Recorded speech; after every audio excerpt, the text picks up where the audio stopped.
नमस्कार और the deep dive में आपका स्वागत है।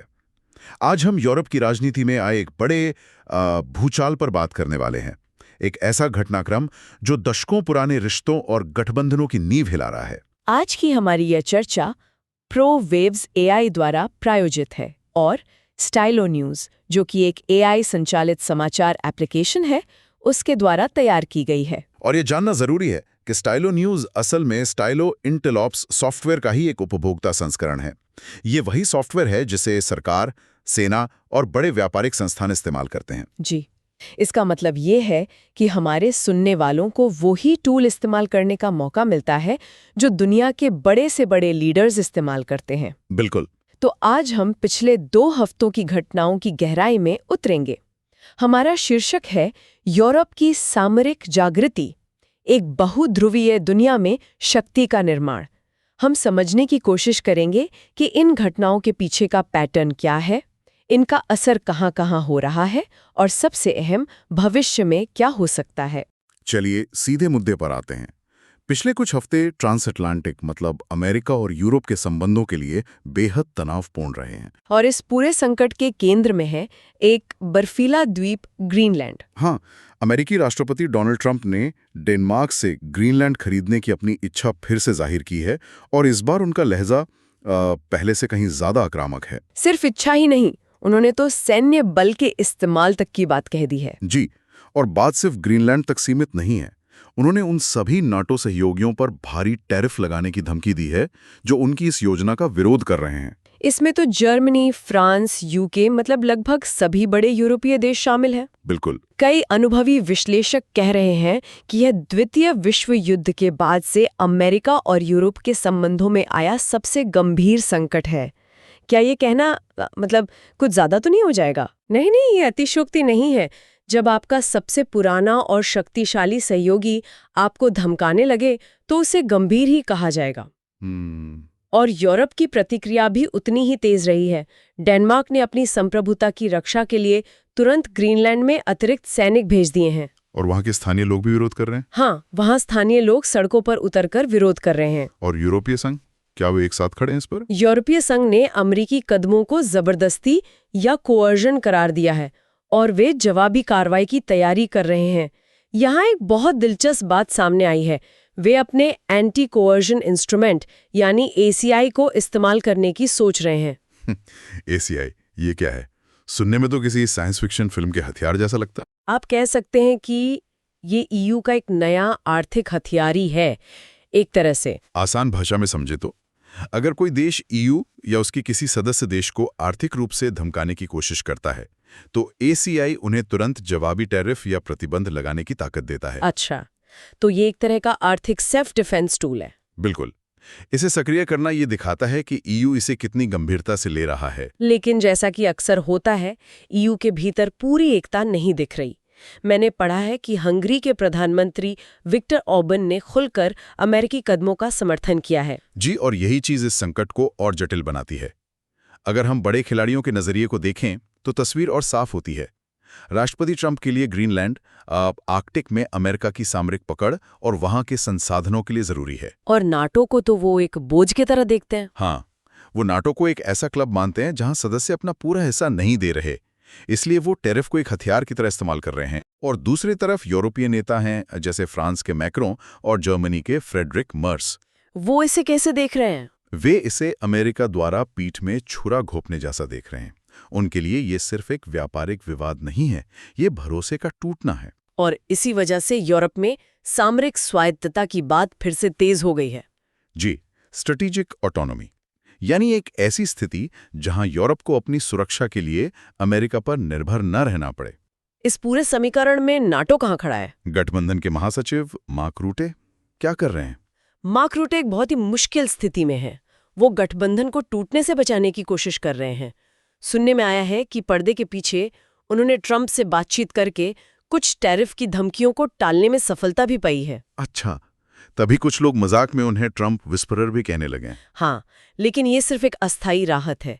जमीनी हकीकत ये है कि गठबंधन के भीतर दरारें अब बहुत गहरी हो चुकी हैं। एक मिनट, ये तो बहुत बड़ी बात है। मतलब ये सिर्फ नेताओं के बीच का राजनयिक विवाद नहीं रह गया। जी, ऐसा लगता है कि इसका असर अब जमीनी स्तर पर यहाँ तक कि सेनाओं के मनोबल पर भी पड़ रहा है। आपने बिल्कुल सही पकड़ा। ये संकट का सबसे चिंताजनक पहलू है। हाल ही में स्पेन के 5 वरिष्ठ सैन्य अधिकारियों ने सार्वजनिक रूप से बयान दिया है कि नाटो में भरोसा टूट चुका है।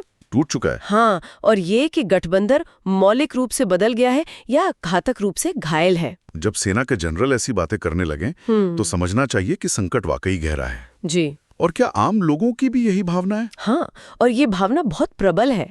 इसी साल जनवरी में यूरोप के 7 नाटो सदस्य देशों में एक सर्वे किया गया।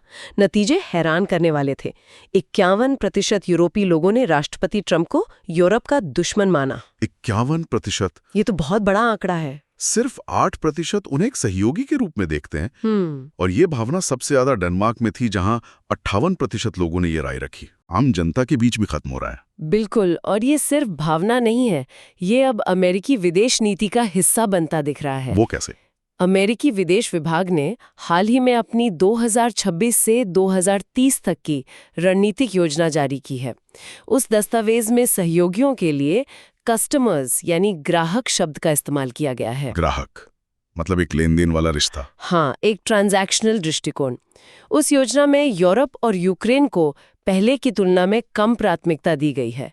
तो ये सब मिलकर एक ही कहानी कह रहे हैं, अमेरिका का ध्यान बदल रहा है। तो जाहिर है यूरोप चुपचाप तो नहीं बैठा होगा। बिल्कुल। उनकी प्रतिक्रिया क्या है? क्या वे इस सामरिक स्वायत्तता की दिशा में कोई ठोस कदम उठा रहे हैं? बिल्कुल। अब ये सिर्फ बहसों तक सीमित नहीं है। स्पेन के विदेश मंत्री होसे मैनुएल एल्बरेज और ईयू की एक वरिष्ठ अधिकारी काजा कैलास जैसे बड़े नेता अब खुलकर एक अलग यूरोपीय सेना की वकालत कर रहे हैं। एक यूरोपीय सेना, लेकिन चाहिए व्यावहारिक है। नाटो महासचिव मार्क रूटे तो कहते हैं कि यूरोप अमेरिका के बिना अपनी रक्षा कर ही नहीं सकता। हाँ, उनका तर्क है कि इसके लिए यूरोपीय देशों को अपना रक्षा खर्च दोगुना करना पड़ेगा और एक अलग सेना बनाने से रूस को ही फायदा होगा। यह एक बहुत बड़ा और जायज सवाल है, और रूटे की बात में दम भी है। अमेरिका की सैन्य क्षमता की बराबरी करना यूरोप के लिए लगभग असंभव है। लेकिन यहाँ नजरिए में एक बुनियादी बदलाव आया है। पहले यूरोप के लिए सवाल था, क्या हमें यह करना चाहिए? और अब सवाल बन गया है, हमारे पास इसके अलावा और क्या विकल्प है? तो वे कर क्या रहे हैं? सिर्फ बातें या कुछ जमीन पर भी दिख रहा है? नहीं, अब ठोस कार्रवाई हो रही है। यूरोपीय देश अपना रक्षा खर्च तेजी से बढ़ा रहे हैं। पिछले 1 दशक में ये 2 गुना हो चुका है। 2 गुना? जी। जर्मनी, जो दशकों से अपनी सैन्य ताकत को लेकर सतर्क रहता था, अब पुनर्शस्त्रीकरण का नेतृत्व कर रहा है। यह एक ऐतिहासिक बदलाव है। और निवेश के बारे में क्या? यूरोपीय संघ ने 2030 तक रक्षा क्षेत्र में 800 बिलियन यूरो के अतिरिक्त निवेश का लक्ष्य रखा है। 800 बिलियन यूरो? ये तो बहुत बड़ी रकम है। जी, इसका मतलब है कि यूरोप का औद्योगिक सैन्य ढांचा, जो दशकों से अमेरिकी तकनीक पर निर्भर था, अब आत्मनिर्भर होने की कोशिश कर रहा है। ये तो सत्ता के संतुलन में एक बहुत बड़ा बदलाव ला सकता है। बिल्कुल। सोचिए, आने वाले सालों में फ्रांस के राफेल लड़ाकू विमान और जर्मनी का लियोपार्ड टैंक अमेरिकी F-35 और एब्राम्स टैंक के सिर्फ सहयोगी नहीं बल्कि प्रतिस्पर्धी भी होंगे। ये सब देखकर ऐसा लगता है कि अटलांटिक महासागर भौगोलिक रूप से ज्यादा चौड़ा होता जा रहा है। लेकिन इस कहानी में सिर्फ 2 खिलाड़ी नहीं हैं। मुझे यकीन है कि मॉस्को और बीजिंग में भी इस पर बहुत ध्यान दिया जा रहा होगा। निश्चित रूप से। रूस के लिए नाटो के भीतर की ये कलह एक रणनीतिक तोहफे की तरह है। मतलब पश्चिमी एकता में एक बड़ी दरार। हाँ, जिससे उन्हें यूक्रेन में अपनी स्थिति मजबूत करने का मौका मिलता है।